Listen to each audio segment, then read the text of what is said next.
dream with me. I, you and I, the first time we jumped out of an airplane Yep. was an amazing experience. I think we were on a C-130 or a C-17. They had just we walked into the rigger warehouse, and it was 4 a.m.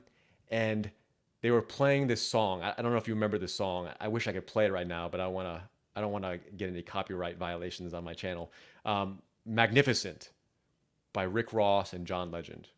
I'd Mm. never heard that song before. So one of the riggers, one of the parachute riggers with the red hat, in this warehouse full of T11 and T10 Delta parachutes, was blasting this song over a guitar amp. I think they probably had maybe an iPod at the time, probably an iPod plugged into a guitar amp, and they were blasting this song. Listen to the song if you get a chance. Magnificent by Rick Ross and John Legend.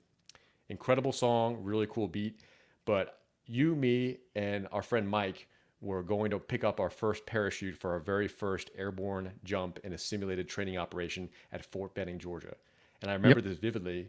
And that song, I was listening to that song this morning. It's on my running playlist and it comes on often. And so I was listening to it to get me hyped up for this podcast.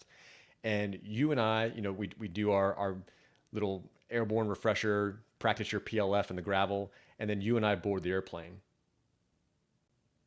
How Yep. did you feel at that moment when you knew, like, you'd done the tower, you'd done ground school, tower school, you get a lot of reps learning how to manipulate a parachute in a simulated environment. When you knew you were getting out of that airplane and you heard those turbines spinning on that military cargo jet, how did it make you feel? I want to hear this. Oh, I was like, so I like to understand everything. And in that moment, I understood nothing. And I was like in stimulation overload and I could barely process putting one foot in front of the other. Props are already spinning, or the turbines are already spinning. I can't remember if we jumped out of a C-130 or a C-17 First jump first. was a C-130 because jumping out of C-130. C-17 later was a big deal. Okay, so First the one was a C-130, C-130. I think you're absolutely right. So the C-130s have propellers, which are Yep. driven by extremely powerful turbine engines that burn jet fuel like it's their job.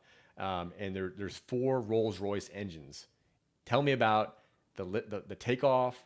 Maybe the 15-minute ride before we actually jumped out of the side door. Oh, I'm getting chills just thinking about it. So tell me from your perspective what it felt like.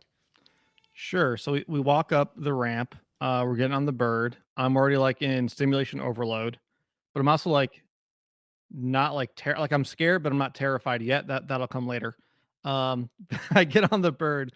The first thing I notice is they tell us to sit down, and like there's no seats, there's no benches, there's no nothing. There's these cargo nets. You're behind me, and I've always remembered this because you were amped up, or I don't know what's going through your head, but I remember you like tapped me on the shoulder, and you go, "It's just like our grandfathers, man."